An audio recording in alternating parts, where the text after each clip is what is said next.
Hello, lords and ladies. Welcome back to Cartoon Hangout, your place for all things cartoon. Today, I wanted to talk about a cartoon that most of you probably don't know about. Heck, I had forgotten about it until a couple weeks ago.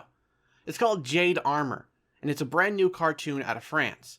As best as I can tell so far, it hasn't aired in France or the US yet, but it did premiere back in October on Cartoon Network Portugal, and will supposedly air next month in the UK. So, how there's an English dub floating around online, I have no idea, but whatever. The show follows a young teen named Lanjun, or LJ for short, who inherits a suit of magical armor from her mother and must protect her home city of Bontang from the Crimson Lord, a villain who was defeated years ago by her mother sacrificing herself. She accomplishes this with the aid of Beasticons, which sounds far less Chinese and more like Transformers to be honest, who, when summoned, allow her to transform into the newest Jade Armor, which at first I thought was a dumb superhero name, but then again, Tony Stark literally named himself after the suit of iron he wore, so I guess it tracks.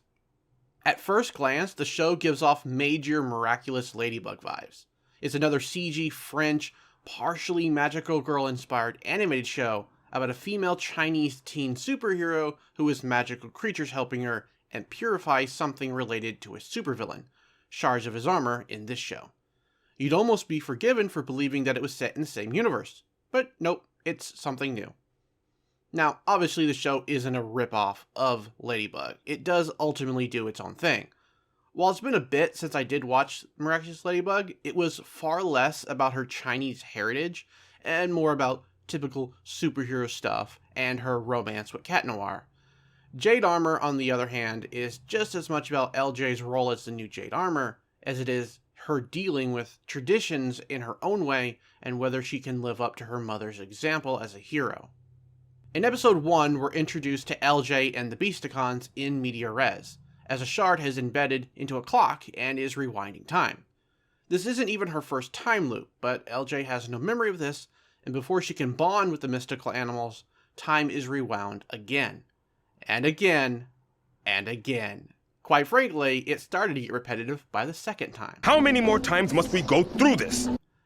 It is a unique way of introducing us to her character and the world, but I don't know. I think it just ends up grinding on my gears a little because of how it slows down the episode. Granted, I still did enjoy some of the scenes in between the wibbly-wobbly timey-wimey stuff, like when Lanjun meets up with her besties Theo, who we later will find out is a comedian in training, and Alicia, who is Snark incarnate, and an immense lover of boba. Hey, is that for me? You know I need one for each hand. Add an extra O in there, and I'm right there with you, sister. I know it's a cartoon, and some stuff automatically requires suspension of disbelief, but I was amused how easily she accepts that the animals are talking by the second time loop. Her friend Theo has a far more realistic response to the tortoise talking than she ever did. By the way, the tortoise, Shenwu, is a literal mood throughout the show. He's belligerent, snarky, and cranky, and I love him. This from a creature that moves slightly faster than molasses? I am the wind. You shall see. I feel that way about all the Beasticons, really. I'll try to talk more about them later. After enough Groundhog's Day shenanigans, LJ finally bonds and becomes the new Jade Armor, in a pretty neat transformation sequence. I'm always a sucker for those. And then we probably get one of the more cool scenes in the episode, as Bahu, the Tiger Beasticon, has to push the clock hands back to slightly rewind time whenever LJ fails to get the shard. I think this demonstrates some of the unusual solutions the characters will have to come up with in order to deal with the chaotic properties of each shard in the series. In episode 2, The Mess, LJ gets affected by a shard that causes bad luck, initially casting doubt in her mind that she can be a good Jade Armor like her mother. It allows us a small sneak peek into the character's mind and the turmoil she probably faces knowing her mother's gone. This is great, especially since her discovering her mother was a Jade Armor previously in the episode didn't lead to any serious moment or discussion at all. I know, it's a comedy action cartoon meant for kids, but the writers clearly do want to explore certain subjects based on earlier interviews, so I don't know why this wasn't one of those times. And as far as the typical bad luck plot goes, I didn't mind it, as it did allow some of those Jackie Chan influences to shine with some physical gag humor. That's one thing I really like about the writing for Lan Jun. She's a bit awkward, but genuinely funny at times.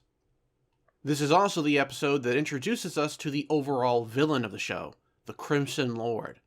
The villain is a bit harder to take seriously compared to something like Ladybug's Hawkmoth, if I'm being honest. He spends most of his time a liquid, carried around by his bumbling cousin Will, and despite getting his human form back every episode, is always swiftly thwarted by Jade. There's also the matter of his high-pitched voice. Where is my body? At first, I was disappointed by such a wimpy villain who somehow was so much a threat that the previous Jade seemingly died after he exploded.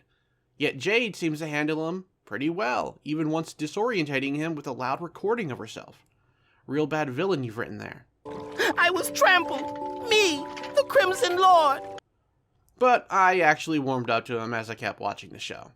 He's a bit more of a trickster type villain, content to use the chaos his shards cause to mess with people, and it does lead to some hilarious moments.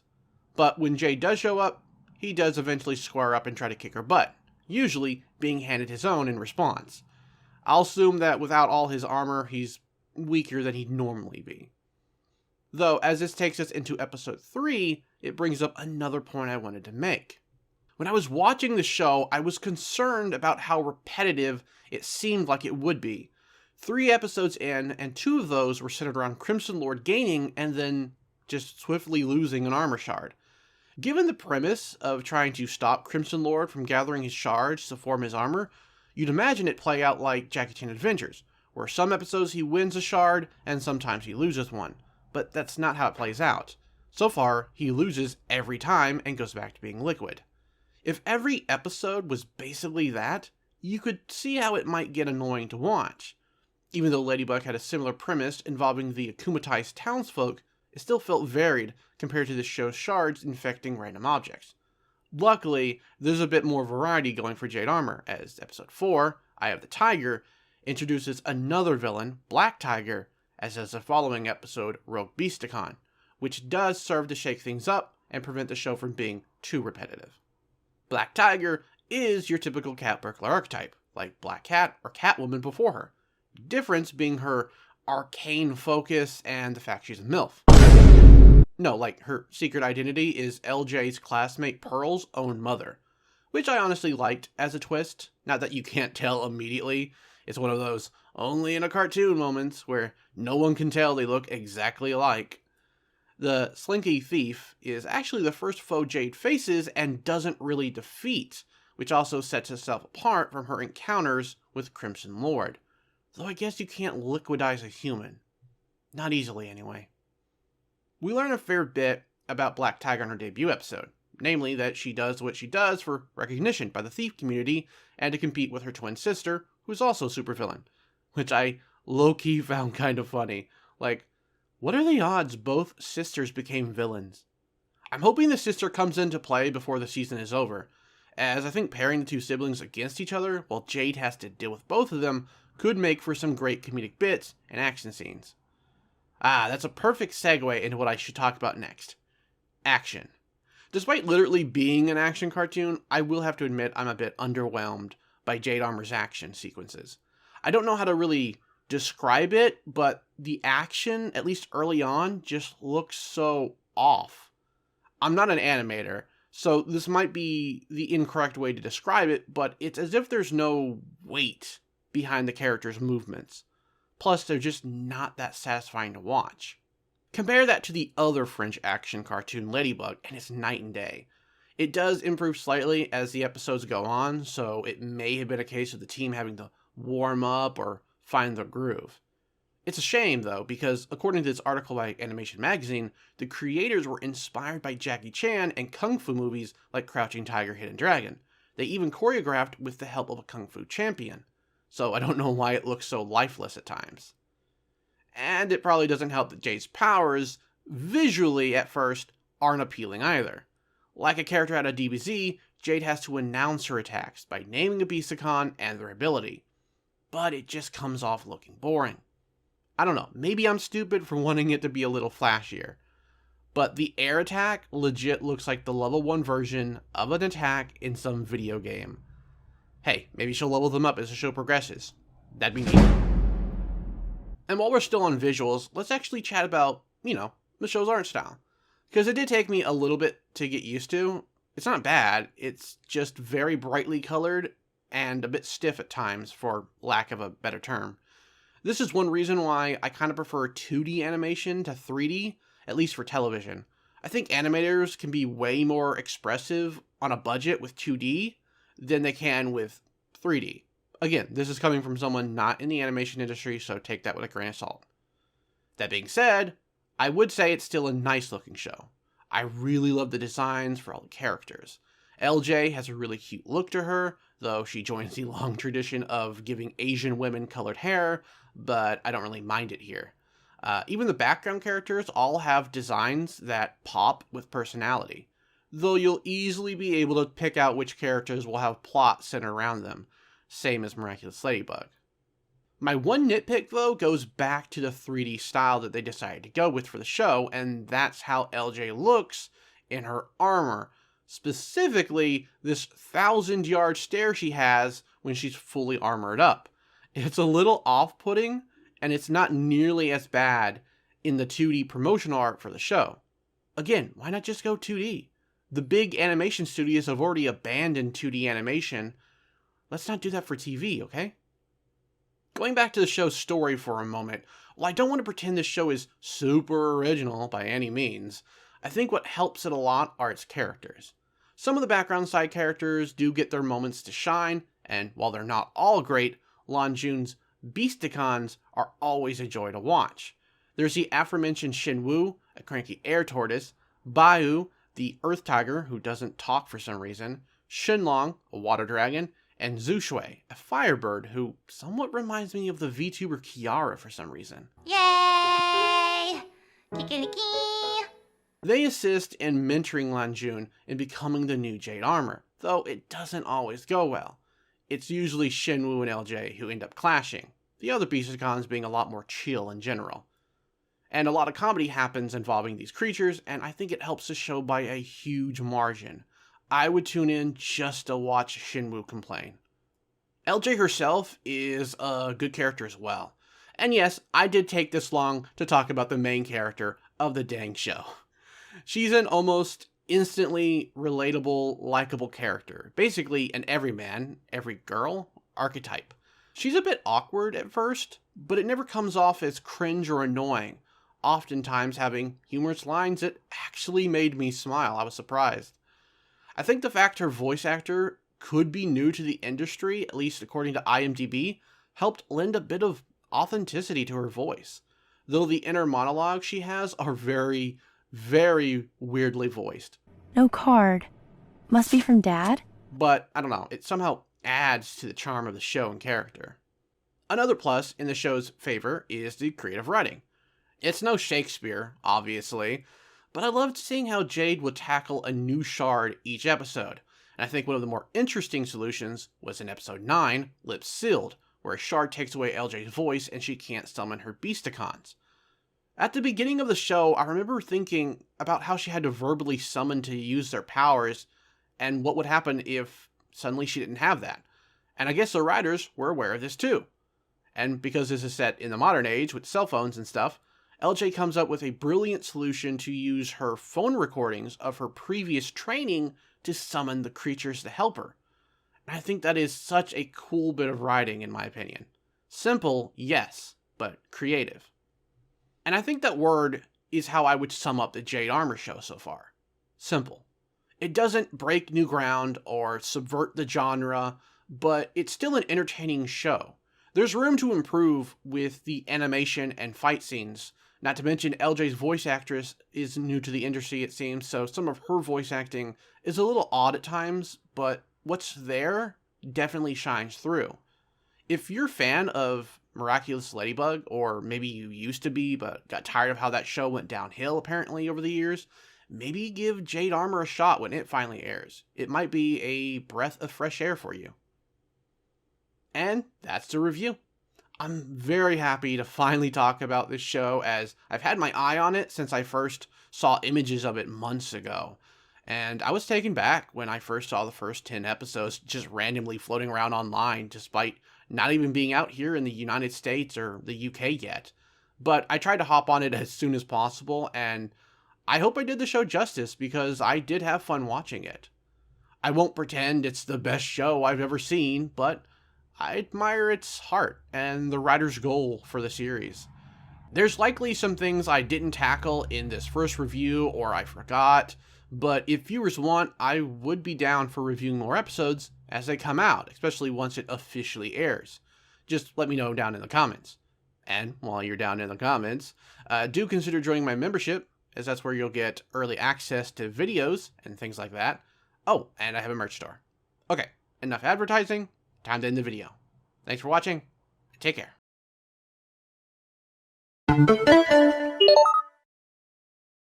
Hello, lords and ladies. Welcome back to Cartoon Hangout, your place for all things cartoon. The Legend of Vox Machina. I didn't know much about Critical Role or their campaign going into this new show of theirs, but after the first 2 episodes, I'm hooked. It's so damn good, honestly. With an opening that grips you from the start and how startling brutal it is, to the fluid as hell animation and an amazing group of characters you almost immediately feel attached to, I can tell whoever made this show put a ton of effort into it. I spent most of the first episode feeling super excited, which isn't a feeling I get to have too much these days, especially about cartoons. The story centers around the Vox Machina group: Vex, Percy, Pike, Vax, Keyleth, Scanlan, and Grog. They're essentially a merry band of mercenaries, although very much down on their luck at the start of the show.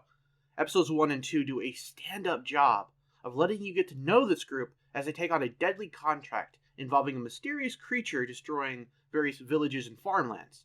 Like, for only 2 episodes of screen time, they already come off fully fleshed out. Some shows spend forever getting their characters three-dimensional. This one hits it out of the park in an episode or 2. With how well written they already are, it just makes me all the more hyped to continue watching the show and seeing what more there is to learn about this group. I wonder if it helps that the show is being adapted from something, as opposed to them just being written from the ground up. I don't really know. Now, I really enjoyed the plot of these first episodes. There's this really low moment for Vox at the beginning of episode 1, where Keyleth questions why a group like them is even together, since they're so fucked up. Scanlan's just in for the ladies, Vex and Vax for the money, etc. And by episode 2's end, it comes full circle, and they realize that them being fuck-ups can kind of work for them as a strategy. Who knew you could throw in some lessons in a bloody adult cartoon? Although, that particular lesson, your mileage might vary in real life. Another plus in the story department is there was a part near the end of episode 1 that nearly had me in tears. It was so well crafted, so emotional, and it was really unexpected. I figured the show would be comical, maybe dirty. I didn't think it would try to break my heart. Apparently, one reviewer out there criticized how the lines between the comedy and the serious moments get blurred a lot in this show, but at least with episodes 1 and 2, I don't really see it. Maybe later it'll become more of a problem, and it'll end up like that What If Zombies episode of Marvels that I reviewed a few months ago. Actually, speaking of the comedy, it was really great in these first couple of episodes. It's what got me hooked with the trailer, beyond the stunning animation and it being a new decent-looking action series. There was the sandwich scene, the guards with the bear, Grog and Scanlan spying on this one dude, and plenty more that I can't be bothered to list because that'd be kind of tedious and ruin it. You should go see it for yourself. I think what helps series that have darker moments like Vox Machina is being able to get your audience to laugh a little before you serve them up some more serious stuff later. Something that just reads heavy from start to finish is exhausting mentally, and it's not too much fun. Luckily, this doesn't seem to be that type of show. And I think The Terror of Tal'Dorei does an amazing job at balancing this. You go from the group being in somewhat high spirits, having a new job, to them encountering the mystery monster, and shit suddenly gets real. They're almost killed, one of them seems to have a very traumatic experience, and in a pretty realistic moment, they agree to get the fuck out of Dodge because dying honestly sucks. And considering by episode 2 we see what happens when you try to fight with honor, Vox made the correct choice here. It sets up that they aren't the most moral of groups, then delivers a 1-2 punch of a heavy moment when they see what the monster did to a village that they had just passed through earlier. Which obviously spurs the characters on, and leads to a really epic fight scene in episode 2. Some of the best animation I've seen since, I don't know, Rise of the Teenage Mutant Ninja Turtles, but without being super stylized in order to do so. Especially this part with Grog, which I'll try not to spoil too much of the baddie. If this is the level of animation that we can look forward to from now on, I am excited as hell. I've always been a huge fan of action cartoons, going back as far as childhood, and while we are seeing a slight influx of them again, we used to have a ton more, so this just scratches an itch of mine. Plus, it's well written, unlike another action cartoon that had great animation, but not so much with the writing.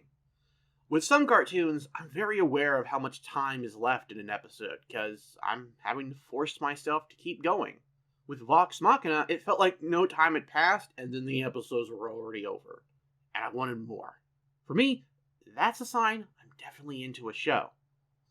Now, I had a bit written here about the animation, but I think the last paragraph that I just did a good job summing up my feelings already, but just know, even out of action scenes, the show looks really good. I think I noticed one off-looking part in one of the episodes, but it's normal for cartoons to not give too much detail on faraway character models. It just stuck out for some reason. Now, if you thought the review was over, you were mistaken. Or you already noticed how long the video was and knew that there was probably more. Clever girl. I wanted to go over episode 3, The Feast of Realm. I'll probably sound like a broken record, but man was this episode great. I've had quite a gap between writing about the first 2 episodes and this one, so I was worried I might view things differently, or that it would be hard to come back to, but luckily it didn't take long before I was legit on the edge of my seat. Feast of Realms picks up on that little bit at the end of episode 2, and gives us more background on Percy. Namely, that the above-mentioned Lord and Lady, Silas and Delilah, murdered Percy's entire family and assumed control over his home city. The group learned this later on in the episode, but the audience is clued in at the start, and it's not very difficult to figure out by his bad dream and his reaction to seeing the 2 rulers. For their part, the voice actors definitely help sell the otherworldly danger of Silas and Delilah, voiced by Mercer and Grey Griffin, the latter of whom Scooby-Doo fans will recognize as Daphne. Silas and Delilah make a great set of villains for this season. You easily love to hate them, and as much as I wanted to see them taken down a peg in the sick-ass fight scene we're graced with, I knew they were going to be a thorn for a lot longer. I rooted so hard for our heroes in that fight, but my god, did they get their butts handed to them. I guess fighting dragons is one thing, a necromancer and a vampire is completely different. Things weren't as straightforward as you might expect with the episode, but a little bit of mystery is injected. Yes, there's the nature of who these 2 are to Percy, but like I said, it wasn't really a big mystery to the viewers. But Vax manages to uncover a book that mentions the Whispered One, which, according to Wikipedia, is Lady Delilah's patron. Very mysterious and cool sounding, I'll admit. I'm really excited to find out what their plans ultimately were, and since they hypnotized the king, it's definitely going to be an uphill battle for our heroes, at least if episode's end is anything to go by. Oh, and what the hell was up with Percy in the end? That plague doctor's mask, those creepy shadows. Legit got goosebumps seeing that. Something is up with Percy, more so than just watching his family get massacred. He must have done something, signed some pact, I don't know what. I'm sure fans of Critical Role already know what that might be, or maybe this is new completely, but I can't wait to see more. Feast of Realms wasn't without its comedy either, despite the more serious tone of this one. Not to say the other 2 episodes weren't serious, but the writers are still knocking that aspect out of the park. The whole series of scenes with Vox Machina attempting to act sophisticated and laughably failing was really funny. So was Scanlan's song distraction. I nearly skipped it at first because I thought it was going to be a little cringe, but I sat through it and it was good. Too bad his high came down when he sees his friends getting arrested at the end of the episode. And though I've touched on it above, I'll talk a bit more about the action for this episode. Somehow it tops episodes 1 and 2. I don't know how, but it does. There's so many great moments like Grog versus Silas, with the latter being on top for much of their fight until Pike holifies Grog's axe and manages to get in some damage. Yes, holy does beat unholy, after all. Too bad Delilah screws that up, and possibly for good if the cracked amulet thing is anything to go by. Every animation team, in my personal opinion, needs to watch this fight scene. I'm not trying to oversell it as the best animated scene in the history of animation, but it's amazing. It's well animated, obviously. It's tense and gets your blood pumping just watching it. You almost want to throw in a few punches of your own, as dumb as that sounds. Nothing seems out of place or silly. It just works. It just works. When I first looked into Vox Machina, while I believe I said I was interested in the show, I wasn't completely sure if I would be into it. I'm so happy to find out it's shaping up to be an outstanding cartoon. Fun characters, intriguing storylines, and killer animation. What else could you ask for? I definitely recommend this show to anyone looking for a cool action show. We don't get as many of these as we used to, though that is obviously changing, so consider giving it a watch. You could probably snag yourself a free trial to Amazon Prime and give it a test watch to see if you're a fan or not.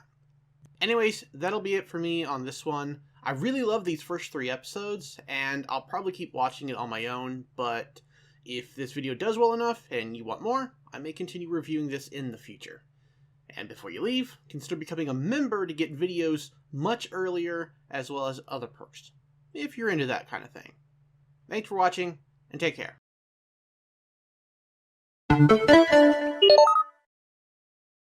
Hello lords and ladies, welcome back to Cartoon Hangout, your place for all things cartoon. While perusing Kim Cartoon, I came across a new cartoon I hadn't heard of before, called Pantheon. All I had to go on was an image, and Wikipedia didn't explain what it was about, but hey, the art style seemed nice, so I went ahead and watched it. The show is an animated drama based on short stories written by Ken Liu that premiered on AMC+, AMC's streaming site, I presume. Didn't even know they had one. I'm going to do my best to describe this show, but I've only seen the first episode, so you'll have to bear with me. Pantheon follows a group of characters, like Maddie and Caspian, each of them with their own trials and tribulations. Maddie's dad passed away 2 years prior, and she's being bullied by some girls from school. Caspian is a quiet, smart goth that people write off as the next school shooter, who comes from a dysfunctional family. It's a drama, even if it's a cartoon, so that all comes with the territory. As the episode progresses, we start to see some really weird shit start to happen. Maddie gets strange emoji-laden messages from a mysterious person, while Caspian's mother seems to be in contact with some shadowy organization, later revealed to be hidden in an icy location, maybe the Arctic. There's also talk about uploading a person's mind to the cloud. It's all very singularity themed. And as the episode winds down, it becomes apparent that Maddie's father may still be alive, perhaps uploaded onto a computer. I mean, I say may, but the on this season of Pantheon, it basically comes right out and shows us that. Dude, spoilers! Honestly, I don't know if I'd say I'm blown away by this first episode, but I am excited, tingly almost, after watching it. Although I've yet to make many videos about this subject, I have always wanted more shows like Pantheon, more animated dramas, or really anything animated that isn't part comedy. A lot of kids' cartoons are all comedic, no matter the genre. And though it's changing, a lot of adult cartoons were the same way. If you wanted something, say, meatier than SpongeBob, Big, meaty claws! you either gave up and watched Family Guy, or you turned to Japan. In more recent years, we have gotten things like Primal, and now Pantheon, of course, so that makes me really happy. Admittedly, this episode is a bit slow, and since it's actually 40 minutes long, that might be a bit of a barrier for some people used to shorter cartoons. The episode also jumps from character to character, only teasing what it has under its sleeve. It's very much a setup episode. but I found myself being drawn into the character's world regardless.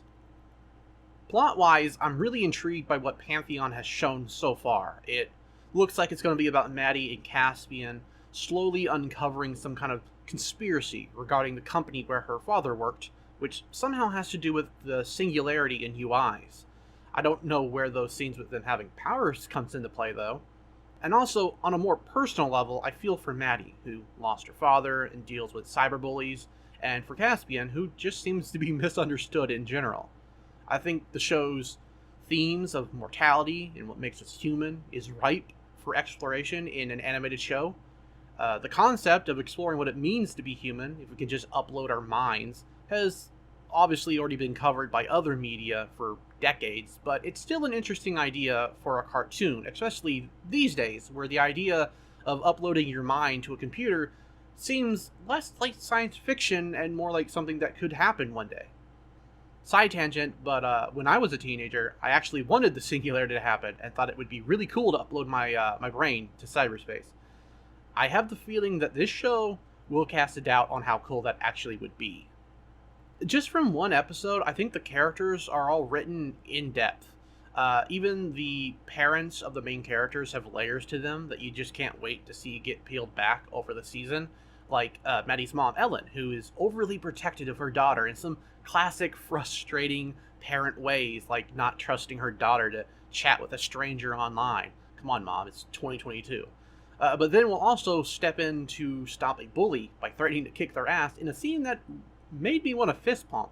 And she's also struggling with her feelings for this new guy in her life, and the love she still has for her seemingly deceased husband, David. Then you have Caspian's folks, who seem toxic as hell, with his dad throwing a fit over his wife's cooking, but then it seems like it's just an act to put on in front of his son, that even the wife is in on? Why do that? What the hell's going on there? Honestly, I wonder how much of all that would annoy me if this was in a live-action show, but it doesn't, because it just happens to be animated. Speaking of being animated, the show also looks really nice. It's not heavily stylized exactly, but it kind of leans almost anime a little bit here and there, but that might just be me. Its animation is handled by Titmouse, who have helped work on shows like Motor City and The Legend of Vox Machina, so in my opinion it's in good hands.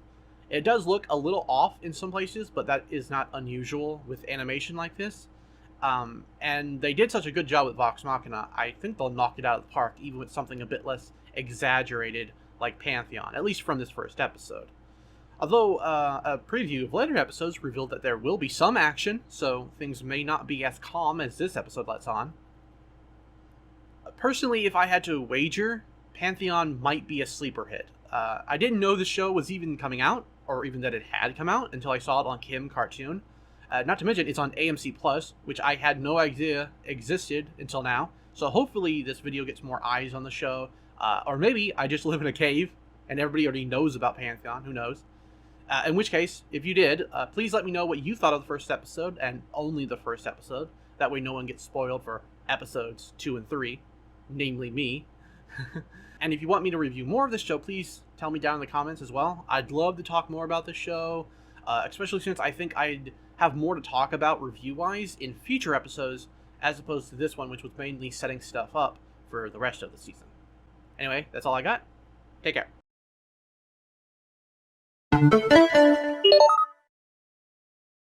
Hello, lords and ladies. Welcome back to Cartoon Hangout, your place for all things cartoon.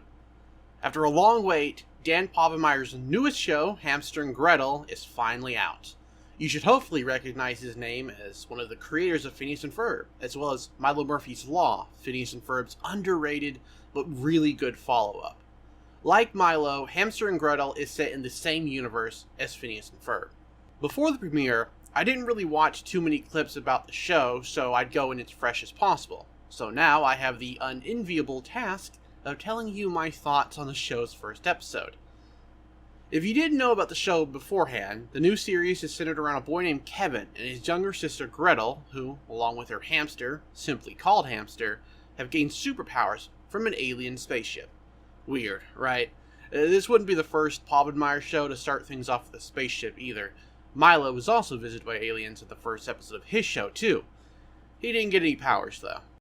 From there, Kevin becomes their eye in the sky, advising them on how best to use their powers, all from his mother's minivan, which he is not too keen on doing at first, as his sister does not seem to listen to him at all, though he learns to roll with it by episode's end. Hamster and Gretel get right to being superheroes, saving a kitten from a well, and later facing off their own villain, Professor Exclamation, a clever play on Professor X. It's a very quick introduction that left me a little whiplashed, but it's also a simple enough premise, so it's probably forgivable. The thing I found interesting, if not a little bit annoying, about this first episode is it seems primed to deliver a lesson to Gretel about listening to her brother, and that not all of her problems can be solved with her fists, but that doesn't happen. Everything works out for her while leaving her brother getting drenched repeatedly. If any lesson is learned, it's from Kevin. First, about how he's a part of the team after all, he's the brains, and then that he needs to roll with the punches. I'm by no means claiming a cartoon must have moral lessons, but I did find it off-putting that Kevin gets the short end of the stick here. I'm hoping that it won't be as annoying in future episodes, and that if it does happen more, just let it be entertaining at least. It's reminding me a little bit about Candace in Phineas and Ferb, in that how she often got the short end of the stick. But at least with Candace, she was far more antagonistic in the show, in that she was always trying to bust her brothers. So you were usually kind of against her, because the brothers usually weren't doing anything that terrible. So, you could kind of argue it didn't make sense for her to always be trying to bust them for stuff.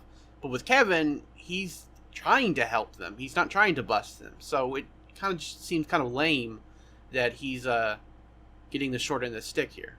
Luckily, I do still think the writing is top-notch. This is a damn Poppelmeyer show, after all. All the little quirks you've come to know from Phineas and Ferb and Milo Murphy's Law are all here. The random humor, like a flying saucer that talks, bestowing powers. Power is unimaginable! Ooh, like the power to fly? Okay, I guess some of them are imaginable. The odd villain messing around with his lighting. This is a message for the... Wait, why is my face dark? I'm just gonna... No, that's the light for the backdrop. Etc.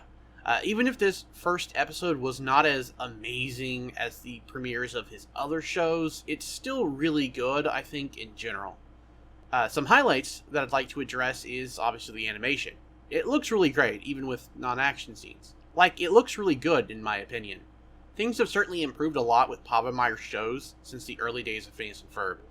The animation was good with Milo Murphy, but this show seems even a step above that.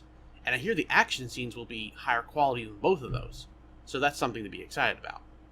Another highlight of the episode was when Gretel learns Hamster can talk. Sense of romance. Whatever. If anyone needs me, I'll be in my wheel. Wait, you can talk? It's been done a billion times before in other shows, what with a small animal talking suddenly with a deep voice, but it still makes me chuckle every time. I also think this scene here was funny too.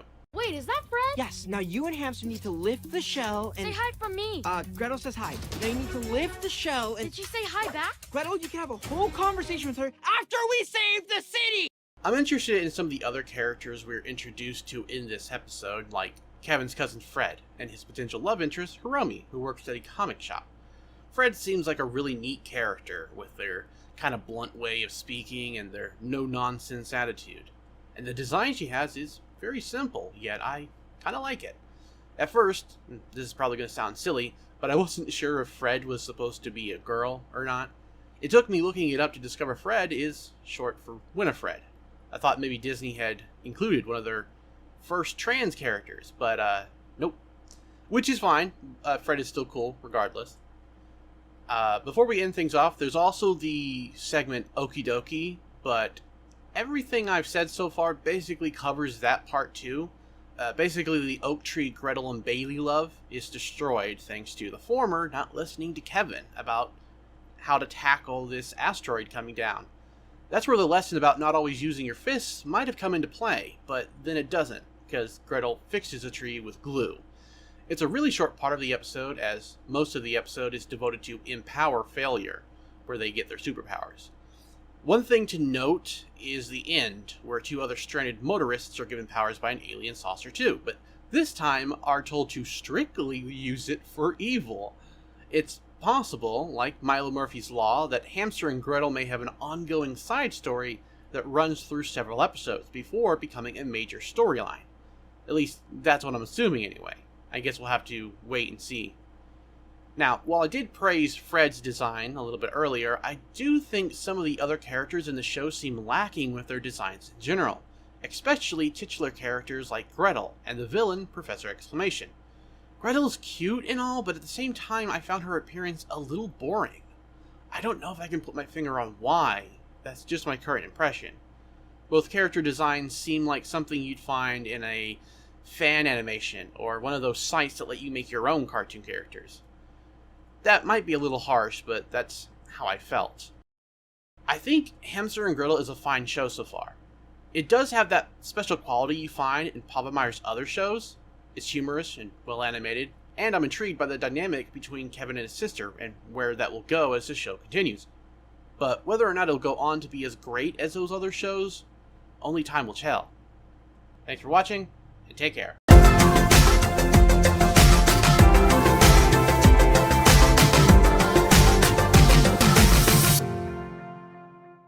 Hello lords and ladies, welcome back to Cartoon Hangout, your place for all things cartoon. Final Space is a show that quite literally flew underneath my radar. I didn't really know it existed until after it had aired a few episodes, and I really didn't know what it was about, but after viewers let me know that I should watch it, I decided to give it a go, and it is great. I really loved it. It's a reboot of the Gary Space shorts that came out back in 2010. It involves Gary, a prisoner on board a spaceship who has slowly been driven insane after 5 years in captivity. He spends his time trying to find someone, anyone, to play cards with, sending messages to a woman he likes named Quinn, and pretending he's the captain of the ship. The opening moments of the episode let the audience know that this isn't just any old cartoon. No, there's actually going to be some serious storytelling going on here. Not to say the episodes aren't riddled with humor, some of it dark, like when Gary wears the skin of an alien family's deceased mother, but most of it is concerning Gary's unusual mannerisms. And that's what ultimately drew me into Final Space. Yes, it is lovely having a new cartoon that actually wants to tell serialized stories, going so far as to have each episode called titles, but really it was Gary. He's voiced by Olin Rogers, also the creator of the show, who does a tremendously amazing job giving voice to all of Gary's weirdness. Olin really makes Gary feel crazy, and that's something you need when you spend much of the episode listening to Gary act like an insane person. Much of the cast does a really splendid job with their characters. You have the talented Tom Kenny as Hugh, the AI who gives Gary crap throughout the show, David Tennant as the short but menacing Lord Commander, John DiMaggio, and more. My only complaint with episodes 1 and 2 was honestly Quinn. I didn't buy into Tika Sumpter's performance, and honestly the character seems a tad annoying. She's the "I'm a genius and everyone around me is dumb" character, which has been done well many times before, and perhaps she'll grow on me. She didn't exactly have too much screen time in these episodes. The only thing she's got going is the mysterious future version of her who shows up to ask Mooncake to not let Gary die, or something. I'm sure we'll find out more about this as time goes on. Probably had something to do with the show's central universe-ending event. Other than that, the 2 episodes were amazing. I really enjoy the humor, most of the characters, and it's always great to see more cartoons that want to tell a story and not just one-off episodes. I'd highly recommend watching it at this point in time. There's a new episode coming out tonight, so there's a perfect opportunity to do so.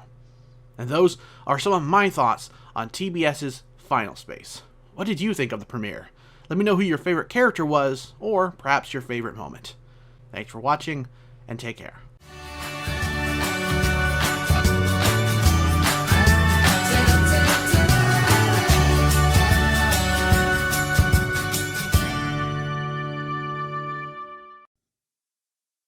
It's Cartoon Hangout, whoa, with Archaic King as your host. It's time to review some great cartoons, from Craig of the Creek to Scooby-Doo.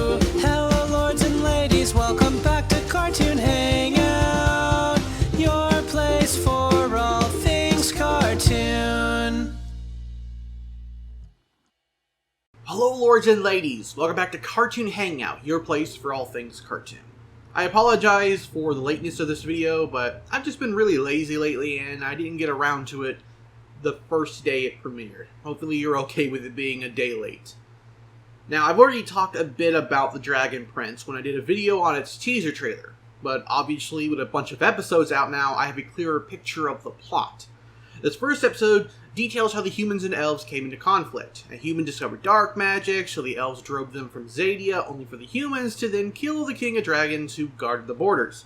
Now, the moon elves are coming to kill King Harrow. It all makes for quite an interesting story, no doubt. I really enjoyed this first episode.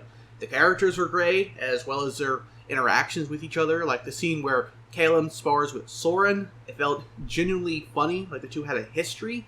And King Harrow weirdly reminds me of the King character from The Walking Dead. There are other moments of humor throughout the episode, and most of it is pretty well written. My favorite moments were Rayla pretending she killed a human, or Bates' innocent eyes. I just hope the rest of the season they don't try too hard to be funny. But there's a line between entertaining and annoying. There is one reference to a Game of Thrones that I rolled my eyes at, but it also wasn't necessarily unfunny, just a bit too obvious considering the similarities. As far as character designs go, I thought the show did a good job. I especially love the elves' designs. My only complaint with this first episode is the animation. I mentioned in my previous video that the limited frame rate was a purposeful decision. The animators wanted to mimic 2D animation, but here's the thing, it doesn't actually look good. When the action slows down and the characters are not moving much, it's fine. Any other instance in which something quick is happening, things just look jittery. We don't see a lot of action in this first episode, but I can only imagine how off-putting the animation will seem when those scenes come. But that's just me. Echoes of Thunder was a good first episode. It established the lore, the characters, and the motivations in an entertaining way. It's easy to already get attached to these characters. The story may not be the most original thing out there, from what I've seen of episode 1, but a story doesn't need to be super original as long as it's well told. The only thing holding the show back is the decision to lower the frame rate.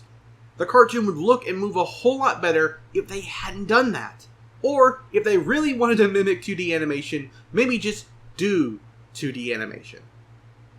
Anyways, those are my thoughts on episode 1 of The Dragon Prince. It is out now on Netflix, so if you've seen the show, let me know your thoughts on this episode. I do not want to see spoilers for the other episodes in case others have not seen it. Also, do let me know if you want more reviews of this show. I can either do a review for every episode, or do one review for the entire rest of the season. Please let me know which you would prefer. Thanks for watching, and take care.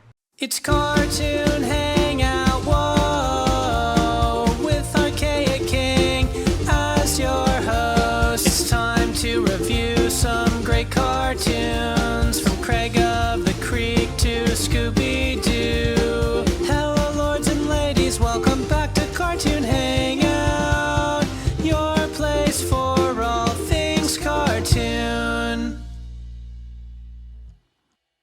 No time for introductions. No kidding, Garnet.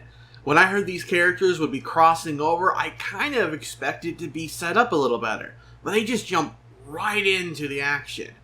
I guess that's to be expected since it's just an 11-minute episode. They do give the tiniest bit of exposition as to who each character is, but then it's right back to the action. It's not necessarily a bad thing, but I was left a little taken back with how quickly everything moved.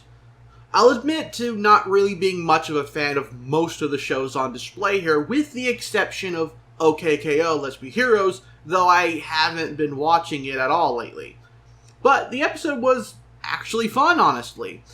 It is weird seeing Ben, Garnet, and Raven animated so differently, but the humor on display was pretty good for what it was. I chuckled a few times at Ben's reactions as well as KO's.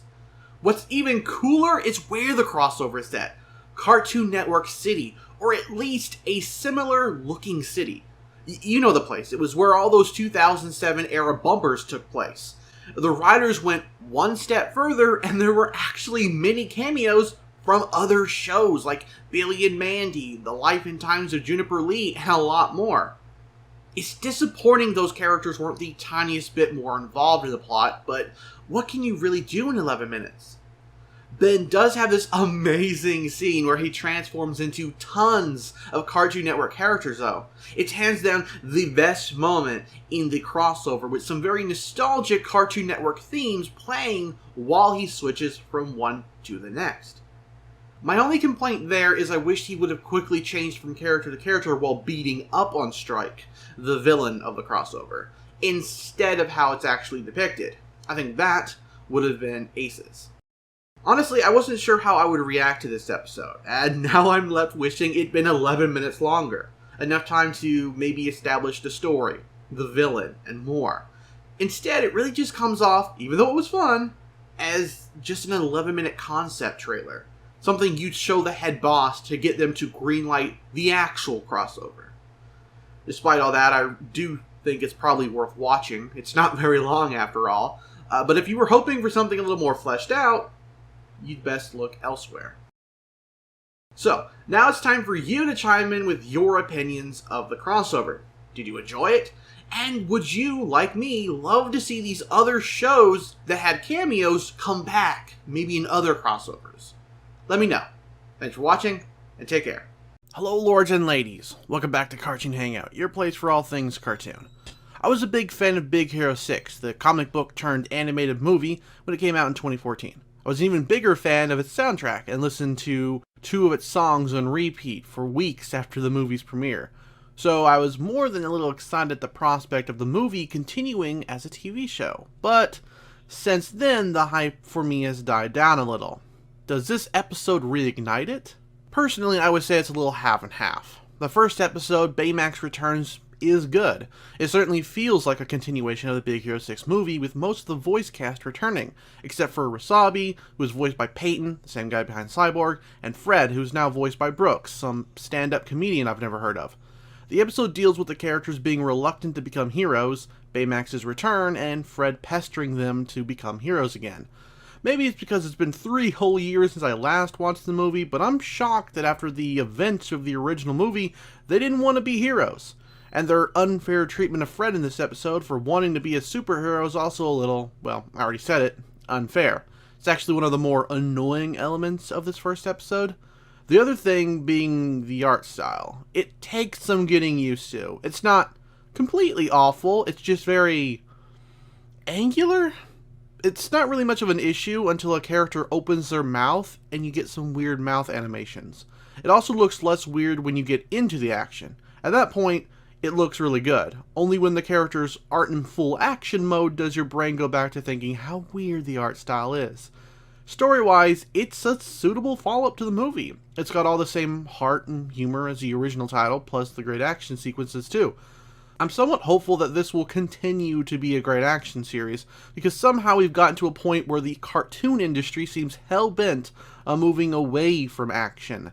A few stubborn creators here and there are still working hard against that, such as this series and the upcoming Spider-Man animated movie, so maybe there's hope after all.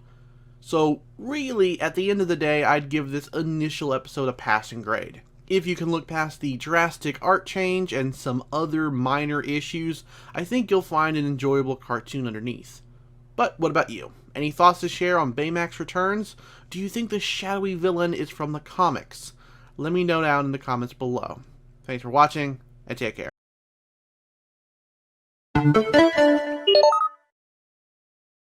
Hello, lords and ladies. Welcome back to Cartoon Hangout, your place for all things cartoon. There may be some spoilers in this review, so watch at your own peril. I don't know much about the cyberpunk genre, and I know even less about the game put out by CD Projekt Red, but I was assured no knowledge was needed to watch Studio Trigger's Edgerunners, and that turned out to be true. I'm sure there's Easter eggs hidden throughout the series' 10 episodes, but you definitely do not need to play the game, dealing with its bugs, in order to enjoy this anime. The show follows David, who, after experiencing a devastating loss, decides to join up with a cyberpunk crew after meeting the beautiful netrunner Lucy. He's a tough kid who throws himself into learning the ropes, befriending the people in his crew as he goes, even striking up a romance with the initially cold Lucy. In a way, the crew becomes his new family. Now, I wasn't sure if I would be into this show, but the plot really pulled me in and I got incredibly invested.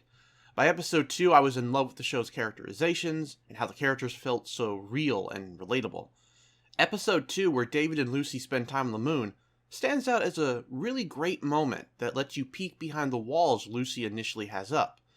It's such a sweet moment coming from a show set in the same world as Cyberpunk 2077, which doesn't ever really reach this height. And the music near the end was so perfect.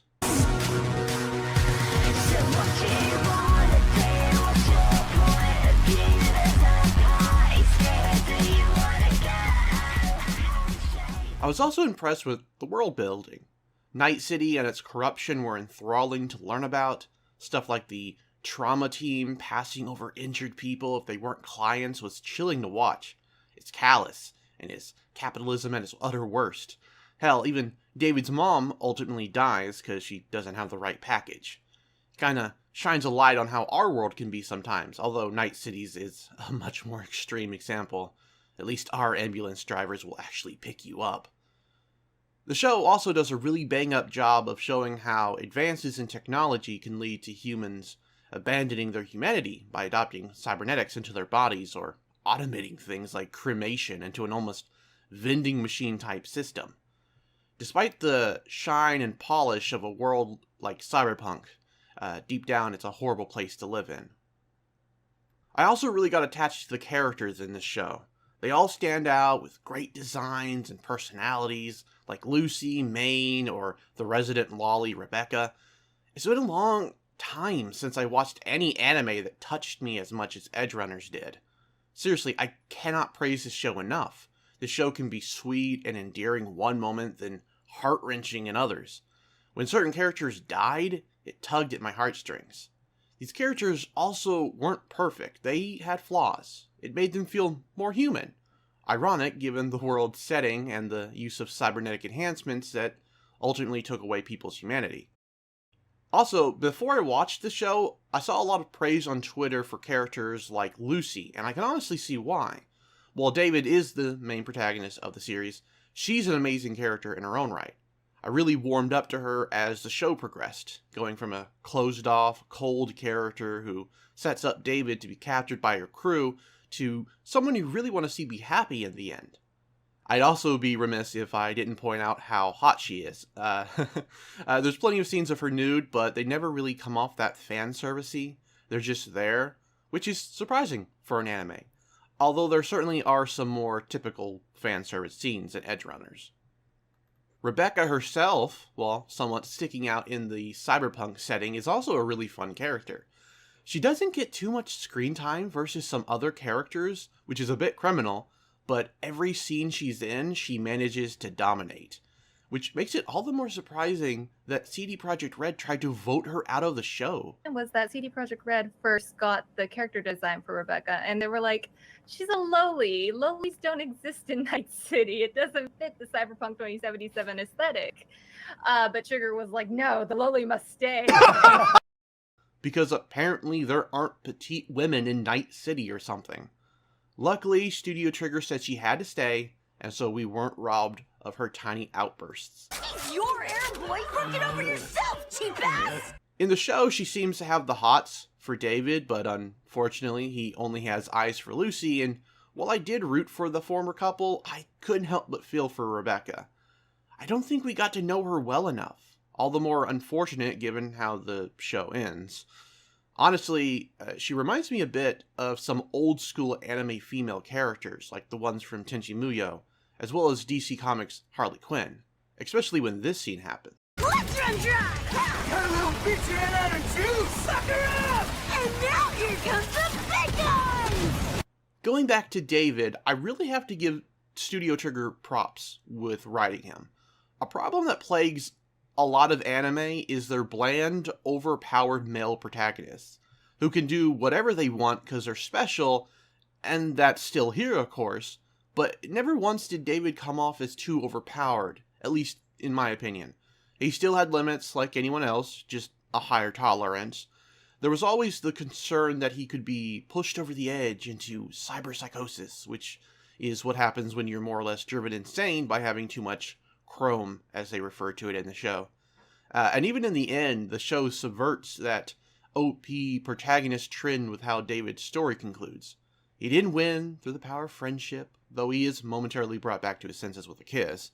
He just managed to give his friends enough time to escape, happy in the end to know that Lucy would go on living and follow her dream. Now, the show itself is also gorgeous to look at, with its beautiful expressive animation and the backdrop of the city itself. Night City gets brought to life in a way I don't even think the game manages to do. There's so many standout scenes in the show, I don't think I could even list them all. That's how great a job Trigger did this time around. The tech looks sleek, the people look Nova, to borrow a term from the show, and the action is out of this world. I was always on the edge when shit went down, and I wanted to note that despite the show having plenty of gory scenes, it somehow wasn't really that disgusting. I don't really know how to explain it, because usually shots like these make my stomach turn at times, but the style is just exaggerated enough that's brutal, but not too brutal, if that makes any goddamn sense. Another thing I loved and was surprised by was the music. I normally don't pay much attention to the soundtracks of shows, but Edgerunner had some really standout music, especially the opening song, This Fire. I didn't expect music like this in an anime, but it was a pleasant surprise that helped set this show apart from other anime I've seen in the past. Just listen to this part from episode 1 to see what I mean.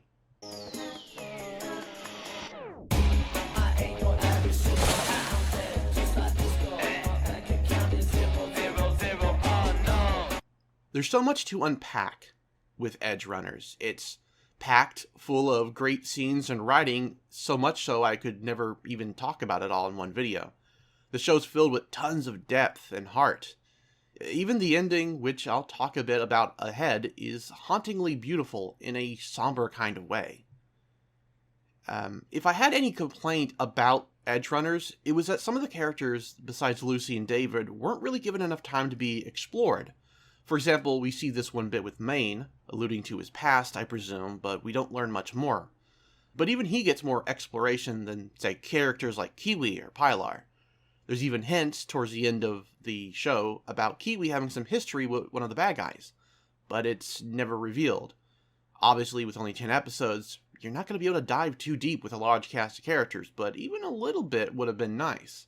And the only other issue I had certainly does not count against the show, as it's not as if it was done poorly or executed terribly, but I really hated the ending. If you want, please skip ahead to avoid some more spoilers. It's sad as hell, and it left me feeling super depressed afterwards. From the start, I so wanted David to have a happy ending to his story, but as the show went on, I kept getting the feeling that Edgerunners was not going to be that type of show.